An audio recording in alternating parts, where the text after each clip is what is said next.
Since episode 11 was recorded, the professional guidance written by the Family Justice Council and the British Psychological Society has been updated to reflect the President's judgment in EWHC. So the content of the pod is still spot on, but we would like listeners to be aware of this development. There's a link in the notes on this podcast should anybody want to go and have a good look at the guidance that has been issued. Thanks.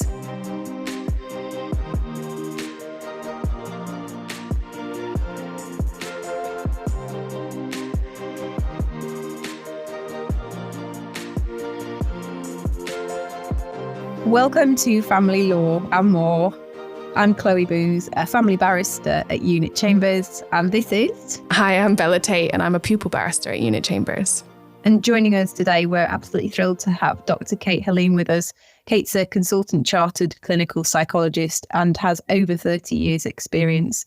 She currently works solely doing assessment and training with regard to work that's generated basically from the family court. So she's one of the most exciting guests, certainly from my point of view, that we've had on the podcast. Welcome, Tait. Thank you for having me. We're here today to discuss a topic that really interests me and interests Bella greatly, which is parental alienation. And we've had the benefit of quite a lot of discussions with Tait beforehand because the topic is so wide, far-reaching and interesting. Absolutely. But we're here really to pick your brains today, Tait. I hope that's okay. And you've very kindly put together some background really to the psychology as to what parental alienation is, what it does and the impact on families. And I'm going to hand over to Bella now. Bella's going to introduce us to what parental alienation actually is and more importantly, what it isn't. Over to you, Bella. So, Tait, this is an absolutely crucial topic, particularly in private law, as I'm sure you will be aware. You are very, very sought after in the family court. So I would love it if you could explain for our listeners what is parental alienation, and maybe more importantly, what it is not. Yes, it is a really fraught area. Hopefully some clarity is emerging, but it remains a complicated one. So there isn't a single definition of parental alienation, but it's generally used and understood to describe a situation in which children or a child is resistant or refusing to spend time with a non-resident parent, and that is typically the father, but it's not always that way round. And when the resident parent, which is usually the mum, but not necessarily, is believed to be influencing the child's view, feelings, behaviour towards the other parent. So it's got those two parts to it. The big issue, I think, has been that it's been seen as a syndrome, a thing, if you like. And I think there's always that problem when something acquires a name, a label, parental alienation. It starts to settle in people's minds as an entity. And I think that's the beginning of the problem, because it's not a syndrome. It's not a classification. It's not a diagnostic condition in any sort of framework. Indeed, it's not one single thing. And that's part of the problem. The moment you've got a label, it involves people rather simplifying and making a load of assumptions about what that means. And one of the assumptions that's tended to be made is that if it exists, that one parent is acting maliciously to harm the relationship between the child and the other parent. And it's become really weaponized. And so just to be really specific, and it's often in this direction, but not always, if the mother is saying that the father has been abusive and violent and is dangerous, the father will counter by saying that's just not true at all, and the mother is parentally alienating the child. And it seems to happen over and over again. Absolutely. I mean, one of the reasons why I am particularly interested in this area is I used to work for NIAS, which is sort of like Cafcass. It works with guardians exclusively on 16.4 cases. And I can tell you from my experience of those types of really complicated private family law cases, almost all of them had allegations of domestic abuse and cross allegations of parental alienation. And navigating that as practitioners, as legal practitioners who don't have your experience in psychology or, any experience in psychology beyond that, what we have from, reading about it and working on cases of it, is really, really difficult. So being able to break this apart and understanding that it is not a syndrome, which I do think is a really common misconception about it, is really helpful. Yes, and I think what's happened, because there hasn't been clarity, and it's been an emerging area where both the courts and the professionals have, I think, had to really work their way through this, is that very often the courts instructed professionals psychological professionals usually, to assist, and the professionals have become involved in diagnosing parental alienation. That being a cul-de-sac and really a false application of the whole idea, because what has been really helpfully clarified by the President, by Sir Andrew Macfarlane, in a recent judgment of February 2023 this year, is that parental alienation is a matter of fact, and it's for the court to establish the facts of its existence. So I think we'll probably keep coming back to that in thinking about what it is. But that I think has helpfully cleared the way to a different starting point. Absolutely. Kate, I'm going to chip in there, and I'd like to have a prod around what it looks like to you as a psychologist. I know certainly there's been academic calls to distinguish parental alienation from, I think, what might be called justifiable estrangement, because perhaps of an abusive relationship or a violent relationship or impaired parenting. So on the ground, what does it look like to you? What do you see typically presented? What do people typically complain of? Is there a typically? Yeah, that's a really helpful way of opening this discussion up. So I think if we accept that parental alienation, if it exists, is a matter of fact as found by the court, the question for the psychologist is then, well, what's been happening? So I'm trying to use the language of alienating behaviour. So if the court has found that one parent has used alienating behaviour to influence a child, first of all, what form has that taken? Because the form will inform us about the why. So there's a range of different ways in which that might have happened. Perhaps a spectrum from leakage of a parent's negative feelings about the other parent. So I'm going to just use this one direction just for the purpose of simplicity, but very often the parents are separated and the mother has a host of very negative memories and feelings about the father, and unintentionally, unwittingly leaks those in subtle forms such as tone of voice or something about body language. But this is not intentional on her part. But nonetheless, it can have an impact on children who are often very sensitive to the nuances of such communication. So that might be at one end of the spectrum, right through to more conscious and overt behaviour, like, a mother who might be bad-mouthing or belittling or speaking ill of the other parent or interfering with their contact, for forbidding them from going or coming up with reasons why contact can't go ahead, or even things like, creating the impression for a child that the other parent doesn't really love them or doesn't really care about them. But things that are, in the court's view, not accurate from a factual point of view.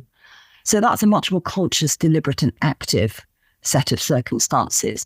And then perhaps at the more extreme end, but it certainly happens often in cases I'm involved with, where a parent has made really serious allegations against the other parent, that they may have sexually abused the child or other children, for example, in the absence of evidence. And of course, that's then part of the court process, is disentangling that. But where it seems that has not happened, that's really quite an extreme form of alienating behaviour designed to have a very substantial impact on the prospects of a child having a relationship with their other parent. But then lying behind that would be the why.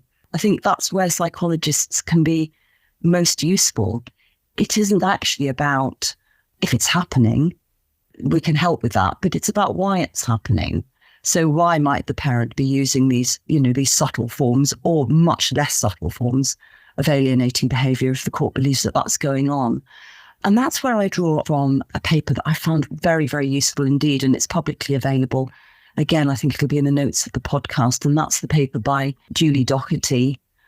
Let me give you the full reference then. Julie Doughty, Nina Maxwell and Tom Slater from Cardiff University. It was commissioned by Cafcass, Cymru. And that sets this out really beautifully. It's a whole spectrum really of why parents might end up using alienating behaviour, from a fully justified fear of the other parent, established in facts of serious abuse, where that parent is doing everything in their power to protect their child from very real risk, through to the other end of the spectrum, and there are some variations in between, but through to the other end of the spectrum, in which people are behaving in alienating ways due to wholly bias, hostility, which is based not on anything that is established in fact. So they may be making up out of malice for whatever reason, because they're so deeply wounded or hurt by the other parent, whatever the reason be, and they are actively turning or attempting to turn the child against that parent. Now, that's the end of the spectrum that is often invoked as being the situation that the parent who's alleging parental alienation is saying that that is what's happening, that this is a deliberate attempt to poison the relationship. But actually, when one looks at alienating behaviours, there's a whole spectrum of possible reasons that a parent might be actually in very good faith, behaving in ways that does interrupt the relationship between the child and the other parent. And that's where psychologists, I think, can really help, is by unpacking that whole really complex network of motivations and reasons.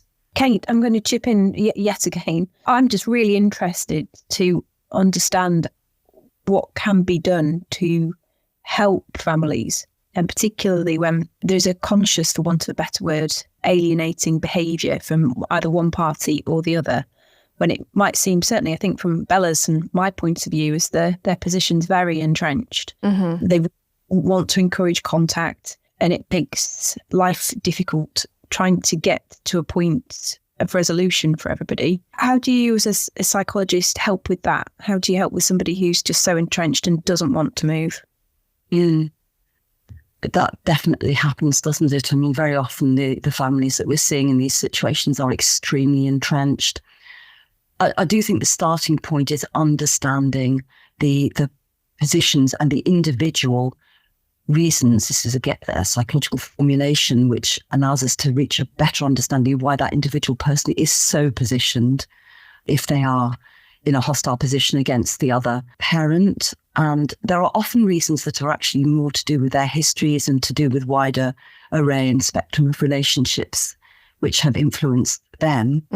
And it may be that there are therapeutic interventions that can help, or ways of helping them to think more broadly, more flexibly. But often that really isn't the case. Their positions are so entrenched. And I have seen, and I expect you have as well, cases in which parents have, the court has decided actually that the child be moved from the resident parent to the non-resident parent, because the prospect of the child having an even and good quality relationship with both parents is actually increased by them living with the non-resident parent at the time at which the proceedings are taking place. Now, that sounds really extreme, doesn't it? But it certainly does happen. I think it is. It does feel, I think, quite extreme as a suggestion, making it to the court that the residents should change from one parent to the other. And actually on the ground for the child, that is extreme, especially considering that they might believe that the other parent isn't the best parent based on what's happened with the resident parent. But I think from the experience of the cases I've seen, that it's quite at the extreme end of these cases, a common suggestion. And courts aren't unwilling to do that, but you will have probably had a year, maybe 2 years of proceedings at that point, where you're actually getting to the place where you've got enough evidence, enough going on, that you can suggest that change of residence. And that's one of the real damages of the delays the courts are facing right now, is that potentially an earlier ability to make that suggestion to the court would really help. Yeah, I completely agree. And that's also my impression, that the courts are very willing to consider it if it has reached the point of, as you say, very protracted proceedings, or as I think we see very commonly in private law proceedings, application after application after application. So there's an aggrieved parent that keeps applying to the court. But again, in both cases, children are victims of this protracted conflict. And another factor that is probably fairly obvious is that the age of the child is significant here, because once children are in, I don't know how old really, but they're early teens, they are very much floating with their feet. And it's absolutely terribly, terribly sad that sometimes children are so fixed in their views, in which there does appear to have been some sort of tangible alienation that's taken place, that they're, even when there isn't the evidence that the non-alienating parent, if I can put it like that, has behaved in the ways as alleged, the child isn't able to consider or be flexible enough to really engage with that parent. And that's terribly sad. So just going back to Chloe's point, if I may, and I'm no expert in this, so I won't have very much to say on it, but there are, of course, interventions for children, and children may well need time, lots and lots of time spent building up, especially if they're younger, contact in a supervised and protected setting so that they can get to know the parent that they've perhaps heard negative things about and establish their own independent relationship with them. That can really be helpful. Parent often contact's really good quality, and children begin to realise that, things are good with the parent that they haven't known very well or that they've heard bad things about. But the trouble is that they're then faced with the dilemma that the parent with whom they've been resident, they're questioning that parent's perspectives and the truth of their world hitherto. And that has often very complicated repercussions for their feelings and relationships towards the other parent, the alienating parent, if I can put it like that. Mm-hmm. So whatever the case, the dynamics of the family and the child's experience are likely to be really very difficult and have a number of implications which may take a good deal of time to resolve. I think there are psychotherapists, there are child practitioners, there are contact workers, there are family and friends who, if informed, are part of the solution, if you like, to provide some mediating and some contextualizing support for children moving from a position in which their feelings may have been really profoundly affected negatively to a position of greater balance. But it's not an easy journey. No. Kate, I also to ask you, this is a psychological position. I don't want to say state, but it's a position that a family finds itself in. Ultimately, that it needs adjudicating upon from a court. But what kinds of things could, I'm appreciative that solicitors might be listening to this at first instance, solicitors could do to assist a family when they feel that somebody's approaching them because of the result of alienating behaviours of another party? What's most helpful to do at first instance? I think that's quite a difficult question for me to answer, because that's probably for all of us, and that goes to the heart of the dilemma, because at the start, we don't know whether this is a family in which there's been dreadful domestic abuse, and we're speaking of someone who is a coward victim who's having the courage to come forward. And one would never want to discourage or disempower someone who's speaking from that position.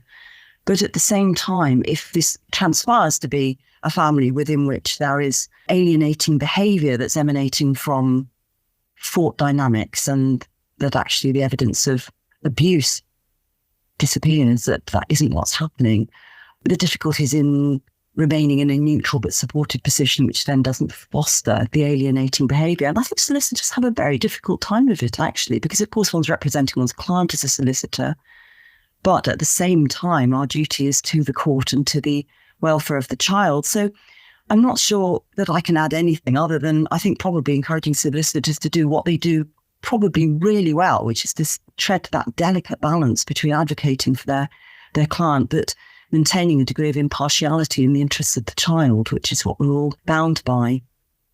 Yeah. And all of Maxwell are clarified, sorry, just to sort of be clear, because we don't know what the terrain is very often until a lot later in the day. Yeah, I was going to say that if that is clearly an issue at the start, trying to get on that path as fast as possible so it can be determined as fast as possible, which can be really hard because of how slow the courts are. So it's sort of a circular problem.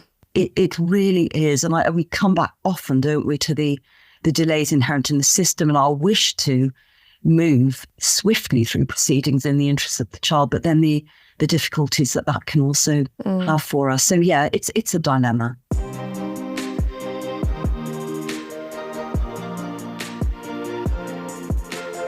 On the next episode of Family Law and More, we'll be joined by the fabulous Liz Isaacs KC, our door tenant Silk, to talk about all things arbitration. Subscribe so you don't miss out. All right, welcome back. Thanks so much for staying with us, Kate. We're going to very briefly now speak about, I know we've already touched on it, but this new, what I would describe as a landmark case, REC, Parental Alienation, Instruction of Experts, which was a judgment this year by the president of the Family Division. And it really has provided a absolutely necessary roadmap, I would describe it, for these sorts of cases. Now, Kate, we've already sort of mentioned it, but would you be able to sort of explain what this has done and the structure and the usefulness for us as practitioners and as psychologists as well? Yes, it's been really, really important, really helpful. So this was a case in which there were two children not seeing their father. This was the appeal against a case that had already been heard in which two children weren't seeing their father. The court had instructed an expert to advise why that was and to assess the children's emotional needs and to inform the court about the appropriate child arrangements that should be put into place. There was contention about the nature of that expert, which I will come back to in a minute, but the appointed expert said that the children had been alienated by their mother against their father. And in the end, the court made an order for the children to live with their father, with contact with their mother.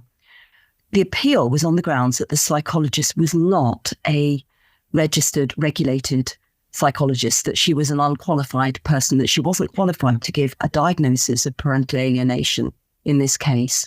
And that led to a great deal of contention, not only about the notion of parental alienation, but also about the status of registration and regulation of psychologists, which is fraught. Yes. So I think we've probably addressed I think effectively and thoroughly.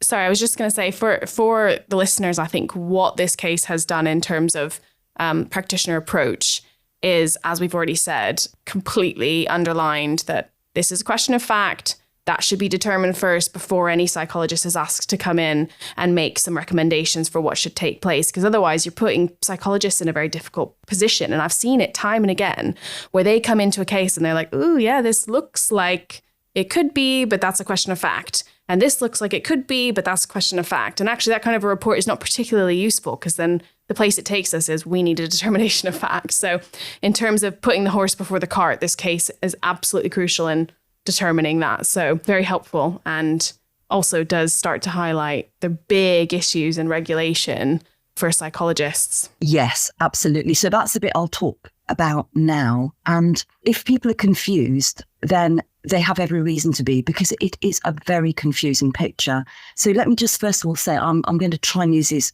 acronyms as little as possible, but there are just a couple to know. And one is the British Psychological Society, which I'll probably call the BPS because it's a mouthful. And the other is even more of a mouthful, and that is the Health and Care Professions Council, the HCPC.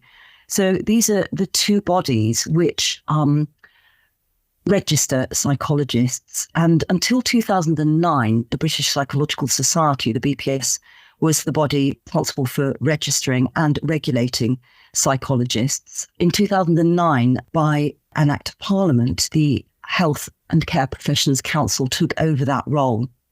And they have taken over the role of regulating and registering psychologists with so-called protected titles. So only certain psychologists were eligible to fall under the HCPC umbrella, and they had to have met various criteria of qualifications, training and experience to be allowed to use a number of protected titles, as they're called. And those, I won't list them all, but they are, for example, clinical, counselling, health, educational, forensic, and so on. However, there are psychologists who may not meet those criteria, but they're still psychologists. So they might be working in other areas of practice. They might have a different professional route, and they might be chartered. And that is the other area of hallmark, if you like. So chartering under the Royal Charter is awarded by the British Psychological Society.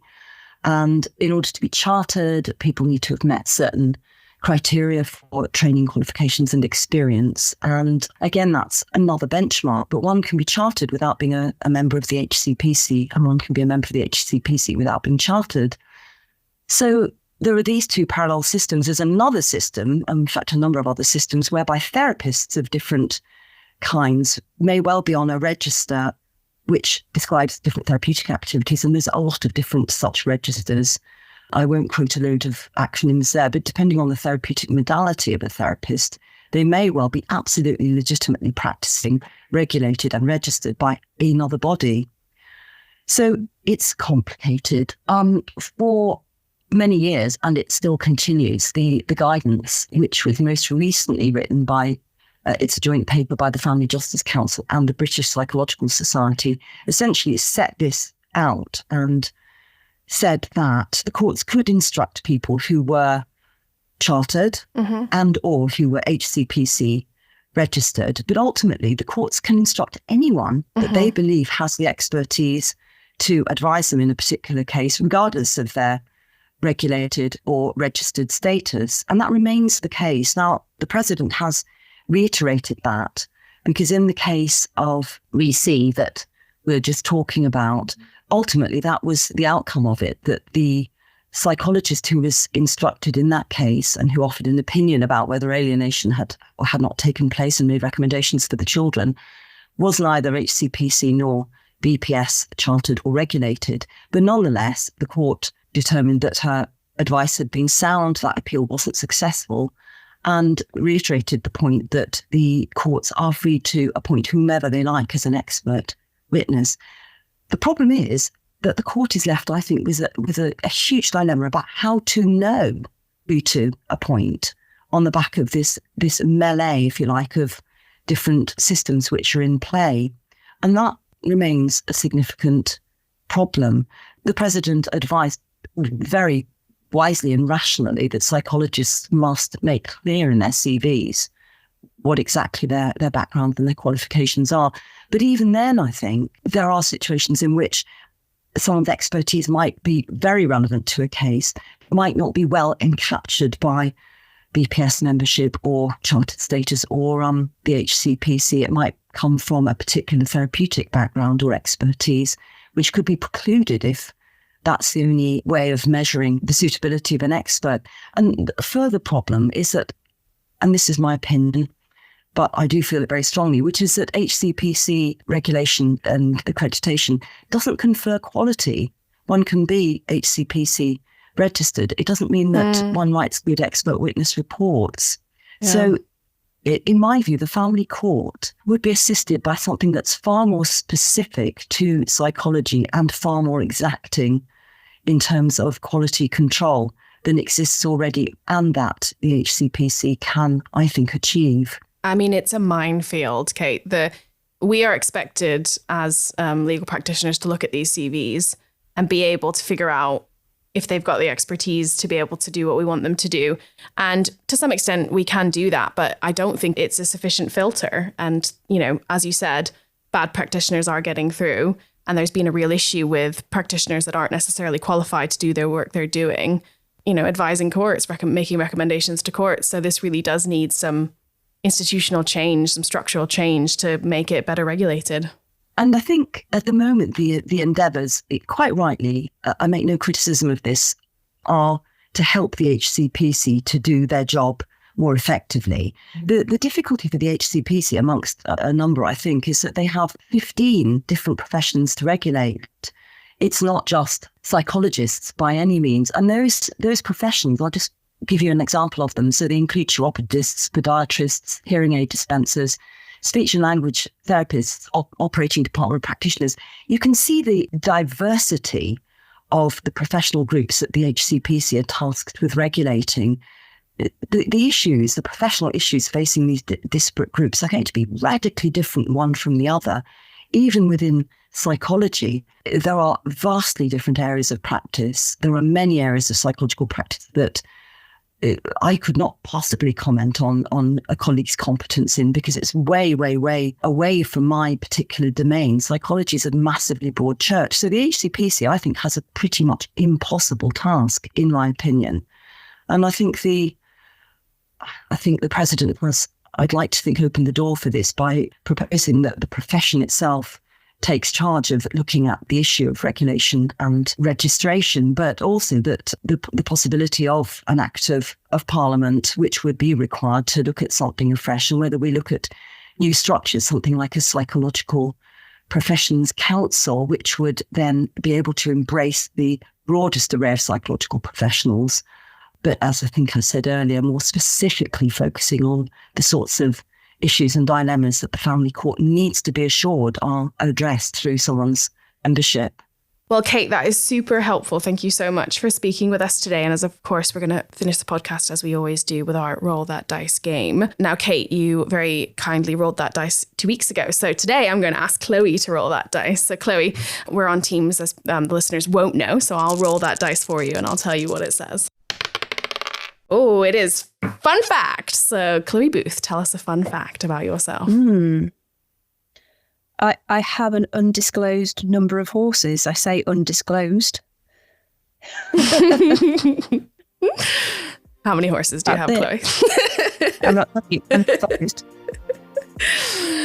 Very good. Well, thank you so much, Kate, for coming on. We really appreciate you taking the time to speak with us, and everyone should subscribe to Family Law and More for the next episode. Thank you. It's been a real pleasure.